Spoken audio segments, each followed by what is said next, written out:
The Feisty Five, as they called them, performed tonight on The Masked Singer, and one got sent packing, which means we have just 4 left for next week's show. Let's talk The Masked Singer.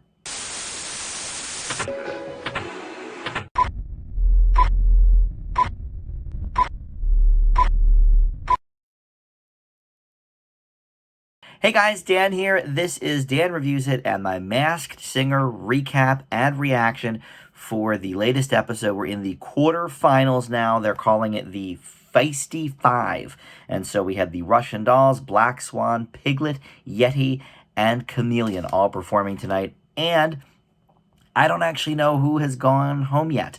We're going to get to that part as a portion of my reaction, because I think at this point in the game, I'm pretty confident I know who all of these people are, so I think the unmasking itself won't be as exciting to react to. But I'm going to guess who might get sent home before Nick Cannon tells us. So we'll go to the videotape on that. But if you are new to Dan Reviews It, welcome. Thank you for finding my video. Please consider subscribing. I'm super close to reaching 750 subscribers. That's my next milestone, and it would be awesome to have you as a part of that. But even more important than that on my masked videos are the comments. Please continue to comment. Let me know your thoughts on who might be under the mask. I do have actually one change from the previous weeks on who might be under these masks, but it's actually not any of the singers. It is for the Cluedle-Doo that's been dropping hints all throughout the season. So we'll get to all of that right now. The special guest panelist was Mr. Rob Riggle. Love that guy from the Jump Street movies and from The Daily Show and many other projects. He was apparently in The Hangover, too, with Dr. Ken Jeong, one of the regular panelists, of course. I don't really remember him in The Hangover, but I only saw it once, and it was like 10 years ago, so I don't remember. But apparently he was, and there you go. Step Brothers, you might know him from that.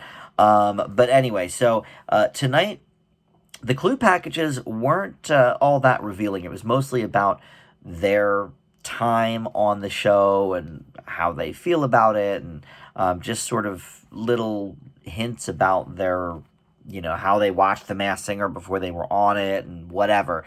But the big deal of the clue package is they had everybody talk about one of their inspirations. They are an uber fan of whoever.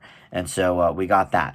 And then after they sang, Nick brought out their own fan mail, quote unquote. And so they read a supposed letter from a fan, and basically it dropped a couple of clues in there.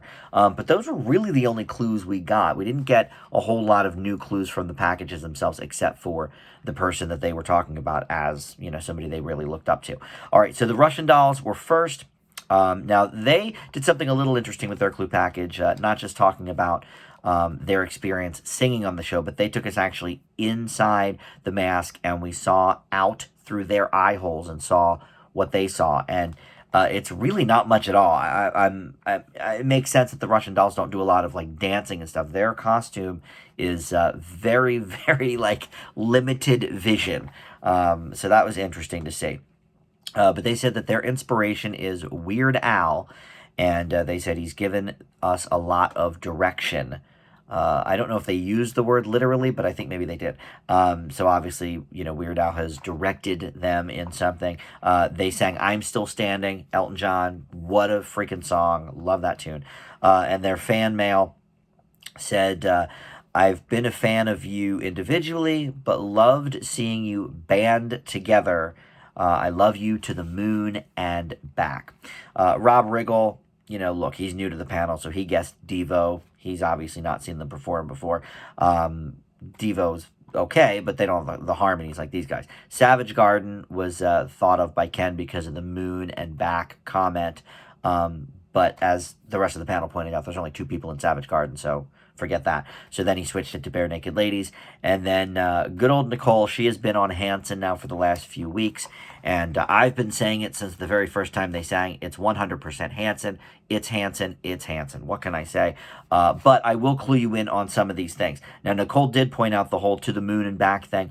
They actually were astronauts for part of the Mbop video and went to the moon as part of that. But for Weird Al, he has actually appeared in 2 of their music videos. and he directed, or at least directed part of one of their videos that he appeared in called River. And that was the first time I actually remember seeing Weird Al without his trademark mustache.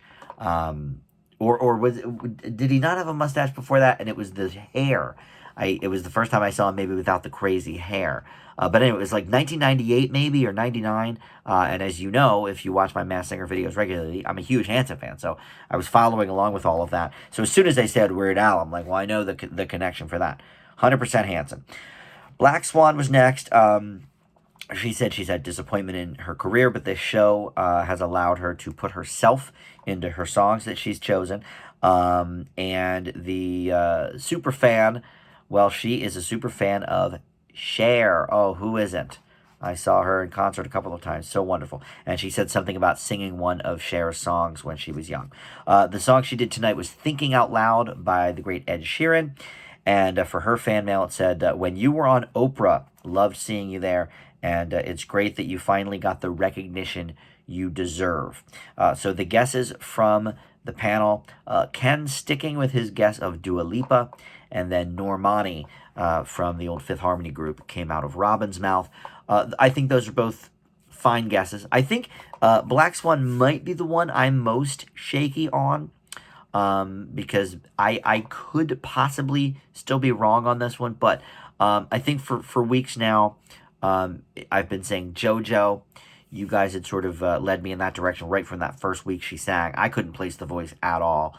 Vocally, it matches up, but in terms of the Cher connection, well, for one thing, she actually sang. I don't know if she sang with Cher, but she was on the same Stephen Colbert Late Show episode as Cher, I think a year or two ago. But in terms of singing one of her songs way back when, JoJo sang a Cher tune on the Kids Say the Darndest Things tour. I don't know if it was a tour or they had the TV show with Bill Cosby at the time. Obviously, you know, that footage is probably nowhere to be found these days. But I feel like there was like a tour involved with that, and she sang on that. But anyway, so that's the Cher connection with JoJo. So I'm sticking with my JoJo guess for that one. And of course, she has been on Oprah back in the day. All right, so Piglet. He said that his kid told him in season 1 that he should be a pig if he ever did The Masked Singer. And then he said he's more serious in his normal life, but Piglet has allowed him to cut loose and be silly. He is a super fan of Bruce Willis, and he said he was very excited when he met him. The song he did was Superstition by Stevie Wonder. He had a really cool sort of Spanish intro to that, and then launched into the version of the song we know. And then in his fan mail letter, it said, I love you whether you're on TV or coming through my headphones. I'm so glad I discovered you in the 90s and followed your public relationships, and I even drew you a pic. So the guesses from the panel, Justin Timberlake, which vocally I can see. I mean, I get it. And obviously, a lot of the clues from tonight's package could make sense for that. Jeremy Renner, I think that's been talked about before from Ken. It ain't him. And then Nick Lachey from, I want to say, again, Nicole, maybe. She's been on top of it this week. Look, I've been saying Nick Lachey since week 1. Yet again, just like Hanson, this is one that I am 100% on. It is a slam dunk. The voice to me is unmistakable, but all of these clues match up. I drew you a picture. Of course, his brother is Drew Lachey. I discovered you in the 90s. Well, of course, that's a twofold meaning, because not only were they a big group in the late 90s, but their name was 98 Degrees, so I discovered you in the 90s. Could work for both of those things. And then Bruce Willis, he is just a big fan of Bruce Willis. There's not much more I can say about that. If you literally look on Nick Lachey's IMDb, one of the trivia facts about him is that he is a super fan of Bruce Willis. So there you go. This is 100% Nick Lachey. Done. All right, next was the Yeti. And his clue package didn't really say much. It talked about how hard it was to rollerblade in the costume the other week, and just, kind of his journey on the show. But he said his biggest impression, or inspiration, I should say, is P. Diddy, Sean Puffy Combs, whatever, who I was lucky to work with, and Diddy helped me reach the top of the mountain. The song tonight, he switched it up on us and did a country track. God Bless the Broken Road from Rascal Flatts. And then in his mail bag, it said he is a quadruple threat, and he's really stepped up with a Masked Singer legend. And that could be referring to the movie Step Up. I'm not exactly sure, but my guess would be something else that we'll talk about. So, look, from the start, well, actually, not from the start. I apologize. I actually thought this was somebody else from the start, but no, in fact, the last few weeks, I've definitely been on the Omarion train. I think there's been way too many things with Omarion that have sort of come to play. The Diddy thing went to the top of the mountain. Now, Omarion himself has not had any #1 singles. He's had 2 #1 albums, but I looked that up, and neither of them were produced by Diddy. But then I thought, wait a second, before he was solo, he was with B2K, and Diddy was featured on their #1 hit, Bump, Bump, Bump. And so then I thought, okay, well, who could be the Masked Singer legend that he's talking about? Well, he did a whole album with Bow Wow called Face Off in 2007. Bow Wow, one of the other ones that I pegged, by the way, from week 1. I think that was in season 3, maybe. And so I'm definitely sticking with my Yeti guess of Omarion. I think that's a slam dunk. So finally, we had the Chameleon. He said he's not a singer, but he broke out with his hip-hop songs.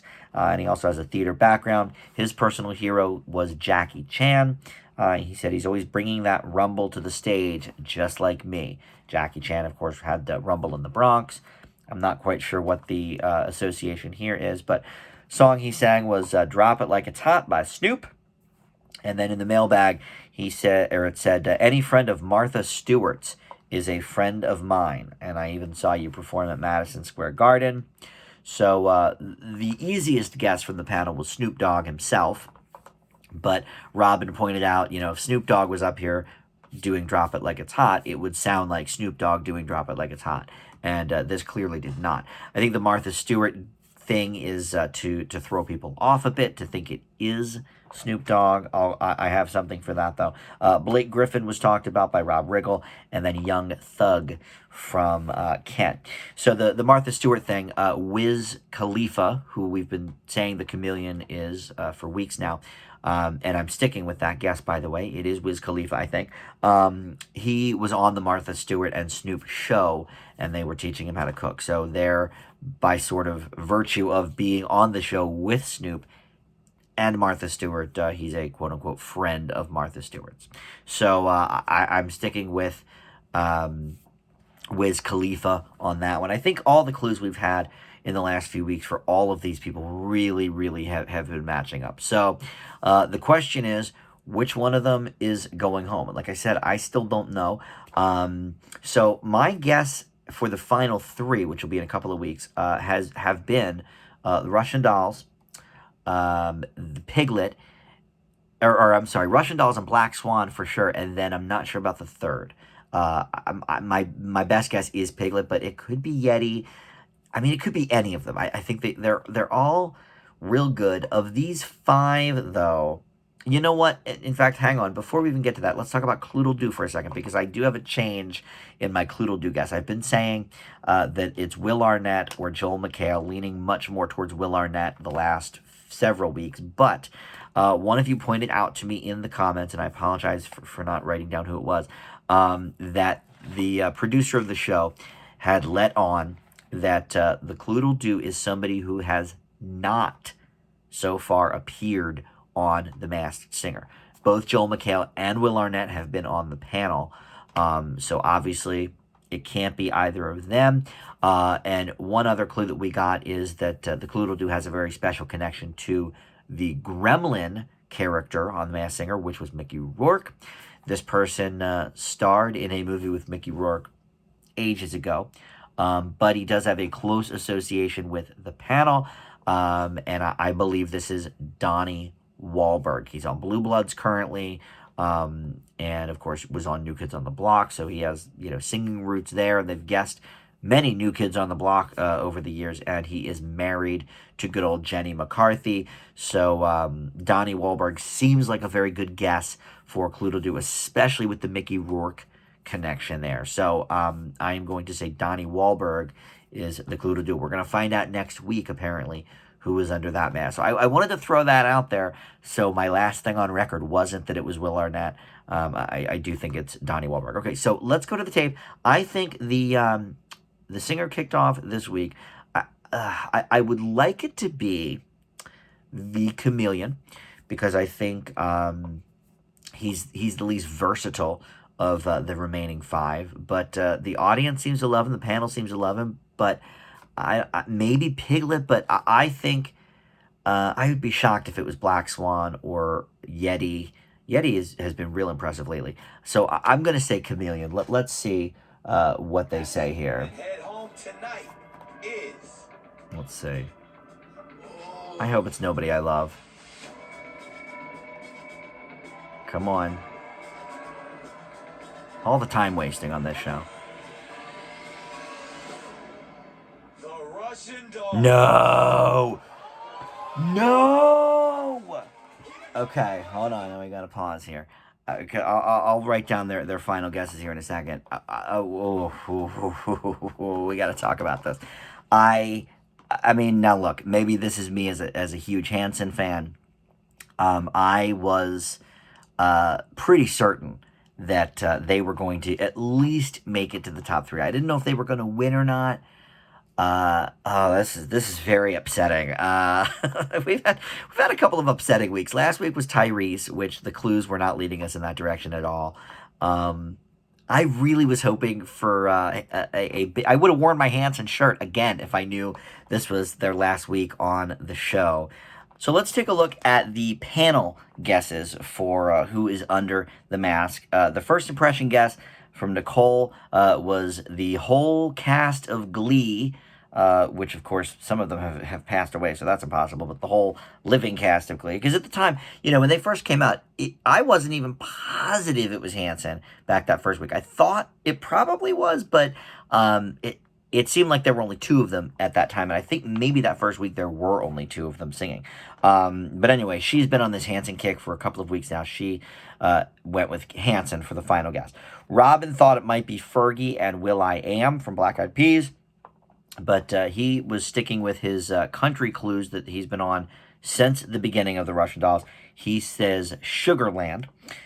Jenny started out with Boys to Men, but she has gone over to Nicole's side and said Hanson. Ken's original guess was Donnie and Marie. And again, it's so funny. Like Taylor Hanson's voice is high register. And especially when he was a kid singing with Mbop and stuff. A lot of people thought that was a girl singing. And they still, because he still has this great, rich, high register, they still think he's a girl. But no, not Donnie and Marie. He went with Jonas Brothers. He says it's a different family of singers. And then Rob Riggle, who called himself Never Been Wrong Riggle, he said, well, I originally guessed Devo, so I am positive it is Hanson. He's a funny dude. Look, I'm positive it's Hanson too. I've been since the very beginning. You guys know I'm a fan. I showed my picture. In fact, I still have my picture here from last week if you missed it. I still have it right here. This is me and the boys back in probably 1999 or 2000. Love these guys. Seen them 3 times in concert. It's for sure Hanson. So they instead of Take It Off, they were doing Twist It Off because they weren't sure how to even get the mask off. The guys are coming up to help the security. I haven't seen Hanson in a while. See how they look these days. It's gotta be, right? Oh, they're all 3 in there. Oh, my God. They're still so adorable. They still look like they're freaking 20 years old. They've got to be, I don't know, mid-30s by now, right? I feel like they were 15, 16 when I was in college. Oh, my gosh. They're so adorable. God bless them. All right, let's see. The M's and Russian Dolls clue packages are a nod to Mbop. That makes sense. Oh, because of COVID, they can't tour. So, that makes sense. The fact that you spent all these years performing, you're always seen as a certain thing. People think they know what you. That is very true as well. They've always been seen as boy band Hanson. I don't think people really appreciate their harmonies. Here you go. Weird Al clue is a nod to the music video. And we've never had three people. That the puppet strings and banjo strings are clues to their orchestral album String Theory. I didn't even think of that. I don't think I even have that album. That must be the only Hanson album I don't have, actually. But all right, well that's awesome. Good for them. That makes a lot of sense, right? Normally they would be touring. That could actually be why we have more singers, I think, than ever before. I think we have this season we've had more professional singers on the show than any other year, and that's probably because, right, a lot of them would be out touring with COVID, and obviously they can't right now. So, all right. Well, anyway, it was Hanson from the start. I certainly knew it. Congratulations if you got it out there. But boy, I am bummed to see them go home. That's for sure. I thought they were at least, I didn't think they would win maybe, but I figured top 3. So now I don't know who I picked to win. I think Black Swan is the most talented of the 4 that are left. So I would love to see her win. But I don't know. Yeti's actually been quite impressive lately, too. So I don't know. I'm going to put it on Black Swan or Yeti to win the whole thing. But all right, thank you so much for watching. Next week is the semifinals. We're going to have 4 left, moving down to 3. Hanson, not part of the group, sadly. But join me next week, and we'll do it all over again. Thanks for watching. Bye.